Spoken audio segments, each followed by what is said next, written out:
সমুদ্রের একমাত্র অভিভাবকের দক্ষিণ পূর্ব এশিয়ার অন্যতম গুরুত্বপূর্ণ নেতার সঙ্গে বৈঠকে বসতে এত আকুলতা কেন?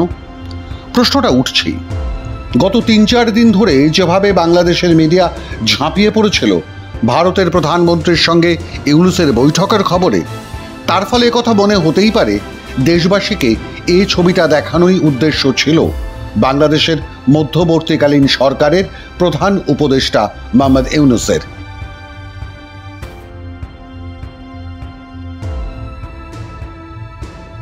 ইউনূসের অফিস চাও ফ্রেয়া নদীর তীরে হোটেল সাংরি-লাতে মোদির পাশে বসে থাকা বাংলাদেশের প্রধান উপদেষ্টার ছবিটি শেয়ার করেছে।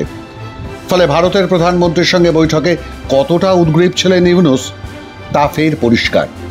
অথচ বৃহস্পতিবার রাত পর্যন্ত ভারতের বিদেশ মন্ত্রকের পক্ষ থেকে বৈঠক আদৌ হবে কিনা তার কোনো নিশ্চয়তা দেওয়া হয়নি বাংলাদেশকে।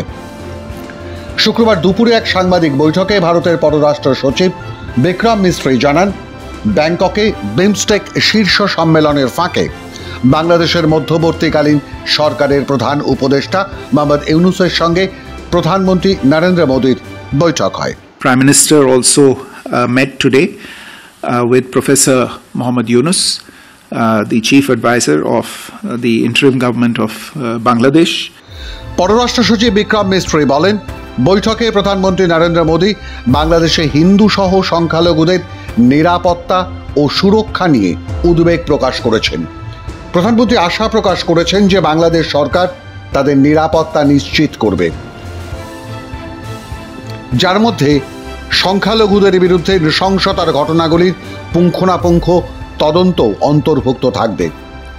গত বছর অগস্টে প্রধানমন্ত্রী শেখ হাসিনাকে ক্ষমতাচ্যুত করবার পর এটাই ছিল দুই দেশের শীর্ষ নেতার প্রথম বৈঠক। প্রথম বৈঠকেই আলোচনার সুর বেঁধে দিয়েছেন ভারতের প্রধানমন্ত্রী, বুঝিয়ে দিয়েছেন পরিবেশকে দূষিত করে এমন বক্তব্য এড়িয়ে চলা উচিত। একই সঙ্গে সতর্ক করে দেন সীমান্ত নিরাপত্তা ও স্থিতিশীলতা বজায় রাখার জন্য, বিশেষ করে রাতে অবৈধ সীমান্ত অতিক্রম বন্ধের বিষয়েও ভারতের মনোভাব জানিয়ে দেন Modi. Prime Minister also urged in this regard that any rhetoric that vitiates the environment is best avoided. On the border, strict enforcement of the law and the prevention of illegal border crossings, especially at night, is necessary for maintaining border security and stability.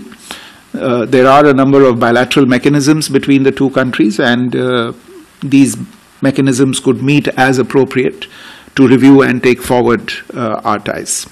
পাশাপাশি ইউনূসের সঙ্গে মোদির সাক্ষাৎ পর্বে প্রধানমন্ত্রী নরেন্দ্র মোদি বাংলাদেশে হিন্দু সহ সংখ্যালঘুদের নিরাপত্তা ও সুরক্ষার বিষয়ে ভারতের উদ্বেগের কথাও তুলে ধরেন।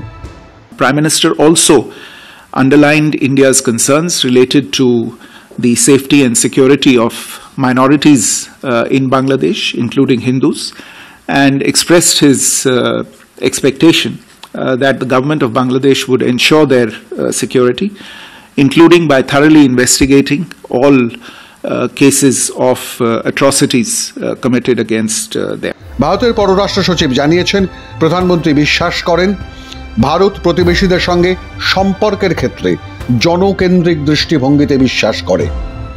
দীর্ঘ সময় ধরে দুদেশের মধ্যে সহযোগিতার কথা উল্লেখ করে প্রধানমন্ত্রী জানিয়েছেন, এই সহযোগিতার মনোভাবই উভয় দেশের জনগণের জন্য বাস্তব সুবিধা বয়ে এনেছে। মোদিও বাংলাদেশের সঙ্গে একটি ইতিবাচক এবং গঠনমূলক সম্পর্ক গড়ে তোলার ভারতের ইচ্ছার কথা জানিয়েছেন। Prime Minister reiterated India's support for a democratic, stable, peaceful, progressive and inclusive Bangladesh.